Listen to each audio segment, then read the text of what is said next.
cadavers had to be processed because of the numerous deaths in Yolanda, international teams of forensic pathologists went here to help us. And the special rapporteur was part of that, no? Si Dr. Tidbal Beans.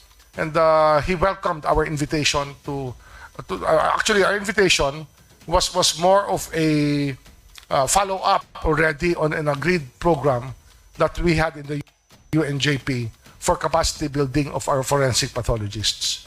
So what they saw was a country open to suggestion, and a country does not deny that there are problems within the system, but who is open to suggestions and open to improving whatever situation there is here. We do not hardball and say that's not true. What we're saying is that if there's room for improvement, we will take it on. And I think this is the attitude that is really healthy for international relations, because it's a caring gesture that they want to show us, and we also we reciprocate this caring gesture by of course being open to all of these suggestions to our country. So basically, I think that we are in the right track, and that kaunti na lang talaga yung sobra yung ano sa atin na talaga meron talagang bias towards the Philippines. The other rapporteur is freedom of expression and media na pupunta rin dito, and we are hoping to engage them. We are hoping to invite them to the DOJ for a special dialogue for any issue that they want to bring up. Okay, so that's I believe one of the better things that happened through this month of November, where we were able to do what we had to do and do what had to be done in Geneva. Okay.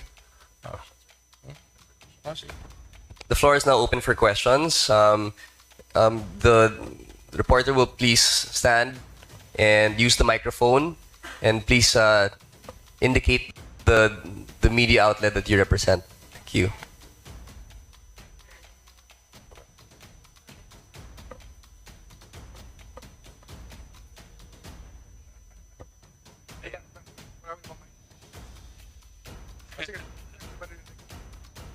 Sir Salima of GMA7. Sir, you mentioned yung mga special rapporteurs coming. Kailan po natin nakikita ito na pupunta sila, and how do you think that would impact yung situation po in the country?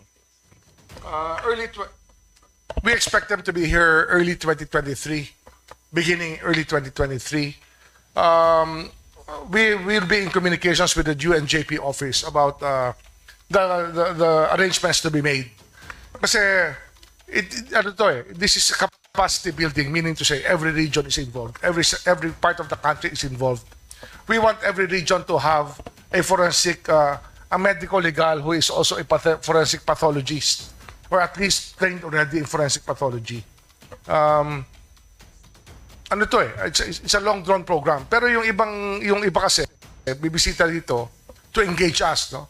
On the sale of children, alam niyo naman that we already declared war on OSAIC, no? On OSAIC.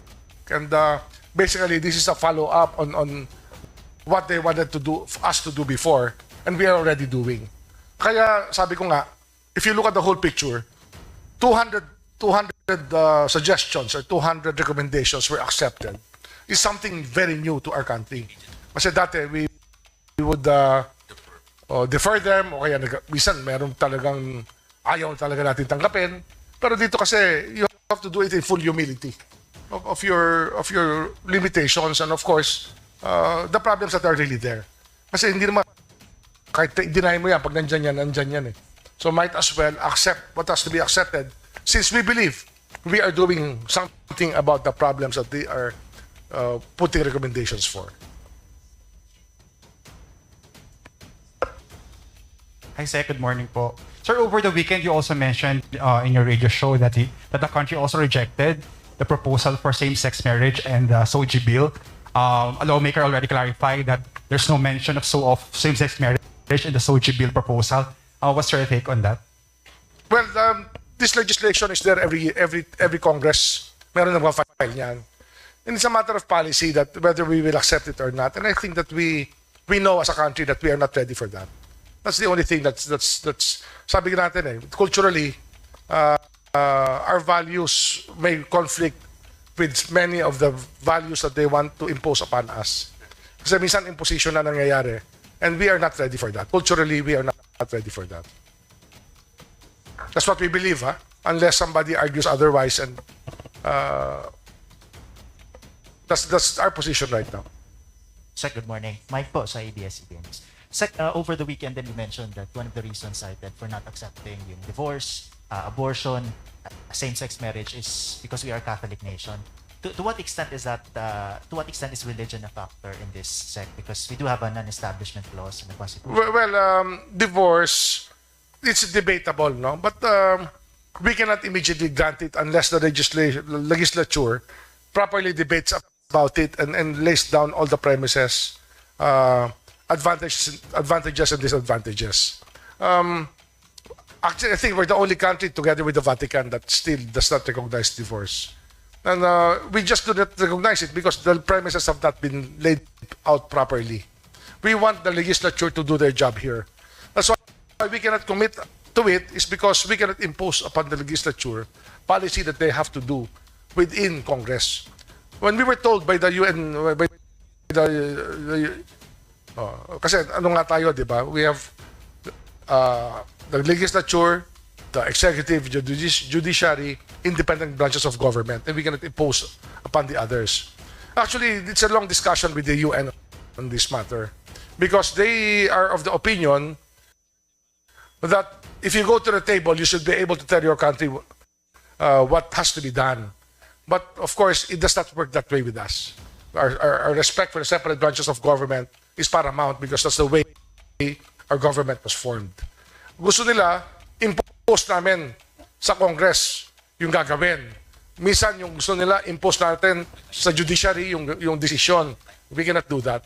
And then the timetables that they want us to do it cannot happen. Ano yan, legislative matter kasi yung divorce, kaya hindi natin talaga pwede ipangako sa kanila. We have to reject it. No? So it's more of the legislature and the judiciary is involved. Yes. Ano yan, the legislature, it's the debate within the policymakers in the legislature because you have to change a law. The law to be amended has to be passed upon, it has to go through the proper process. Sec, may ibang question ko ba on UPR? Pwede bang magtanong on another matter? UPR muna. Tapusin muna natin ang sa periodic review. Ano pa, no? One more thing about the periodic review. We noticed that there are a lot of CSOs, no? Yung mga organizations within the country that were very, very critical of what we were doing. But these are the same organizations that only go to Europe to destroy the image of our country. I don't think they have any other agenda but to destroy our country or to give our people a hard time. These are CSOs that are somehow linked to the armed movement, no, against government. Itong mga yung terrorism, linked to terrorism. Yung those who cry red tagging, those who cry about issues of this nature. Sila lang naman talaga sumisira sa atin. Otherwise, I think our country is in the right direction. We're in the right direction.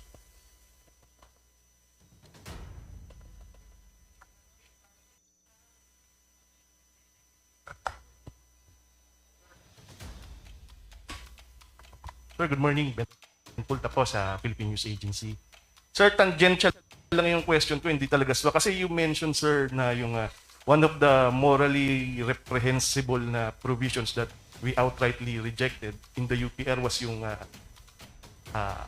use of more access to abortifacients. Parang gano'n nata, sir. Sir, gusto ko sana i-contextualize. Meron na bang advice or nag-send out na ba si President on the official policy in connection with population control? Kasi there's this sentiment that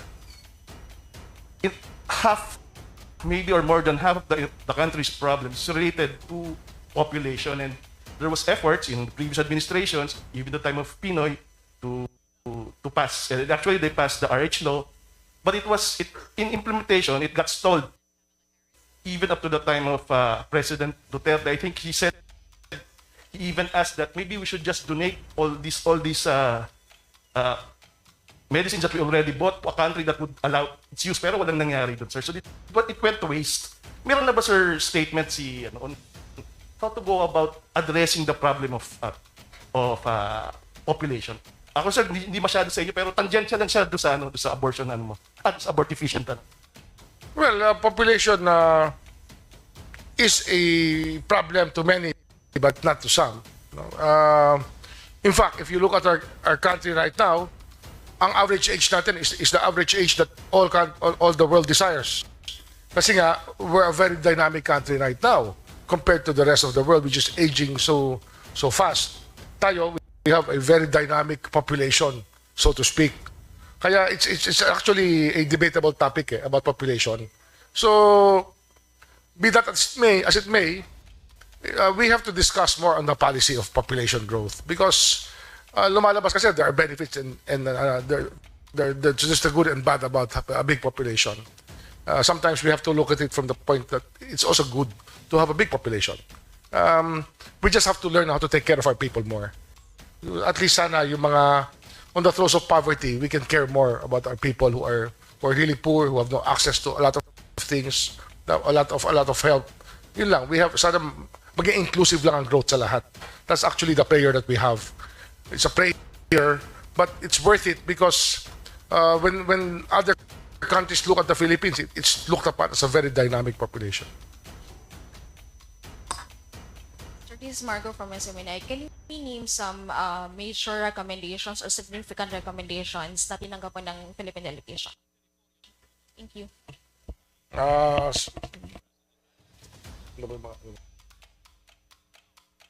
Ones that were accepted would be promotion of the rights of children, protection of women's rights, the promotion of the rights of indigenous peoples, and the fact that there would be greater protection of the civic space. Those are the major ones that were accepted outrightly without any clarification or reservation. Or mass media, access to information, matters that are actually within our Bill of Rights. Why should you say no to matters that are actually policy to us already? Kasi actually, advanced nga tayo sa human rights, kung tutuusin. We're very much advanced about human rights and we're doing it already. So,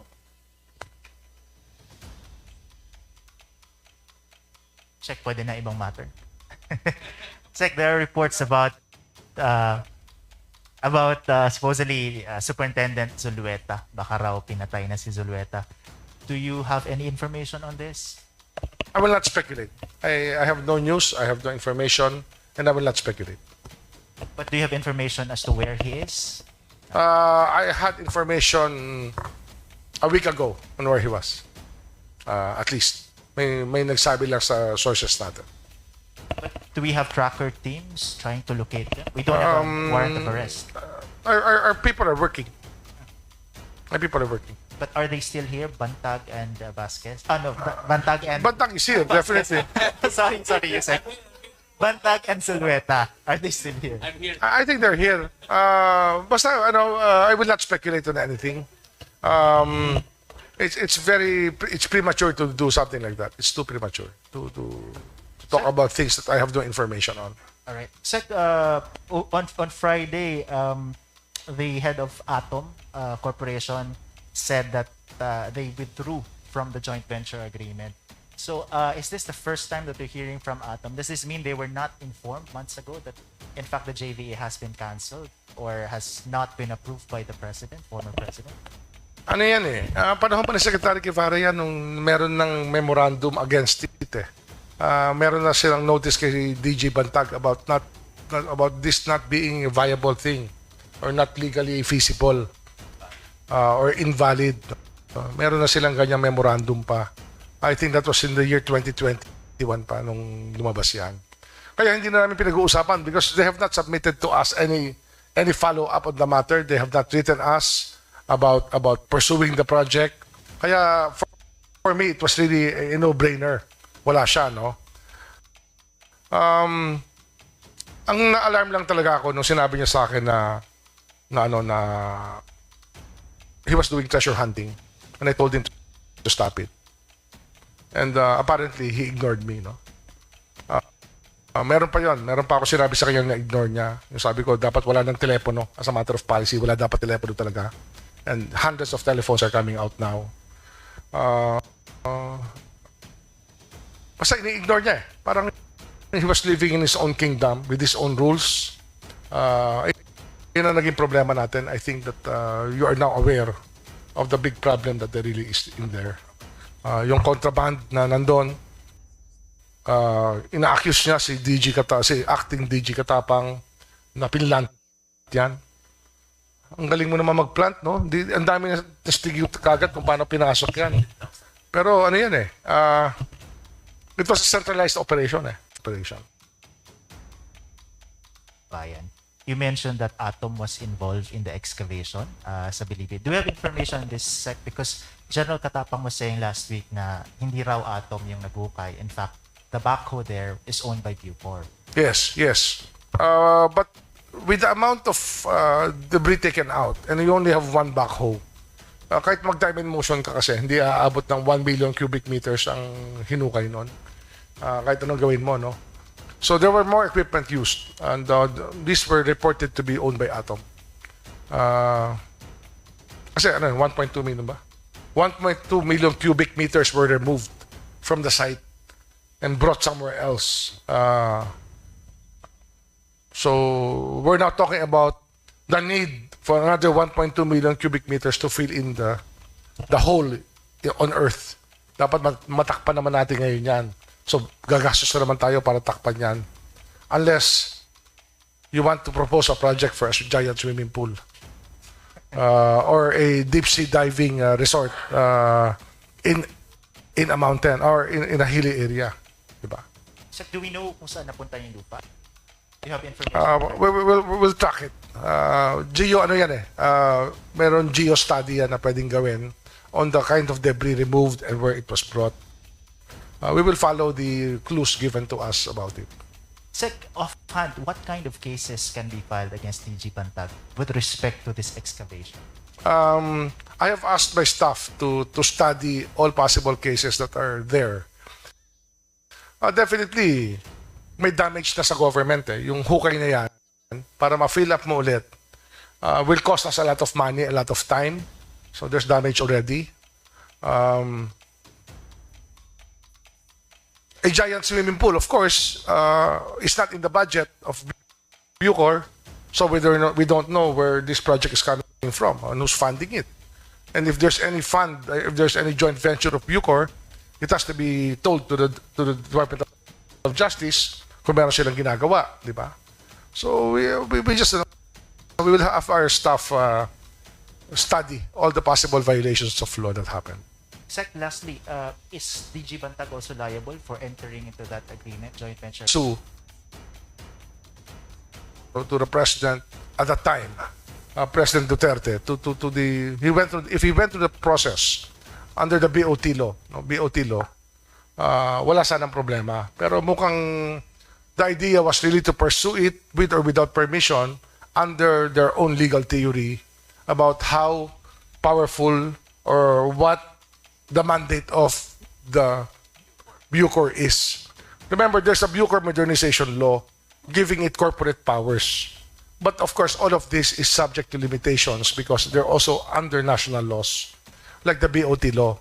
So, if you look at the sale of the property, the sale joint venture of the property, being an unsolicited proposal, there must have been a process followed. Pero apparently, there is no other bidder or there's no other person that came in to ask if they can challenge it. No? Sana may Swiss challenge yan. Pero wala eh. It became a deal personally entered into by somebody who thought that or was acting under the impression that he was independent of all the other processes of government. Apparently, there's a problem there. Hi, Sir. Marlene Alcaide from TV5. Sec, Bantag po in a recent interview, sinabi po niya na patunayan daw na iiral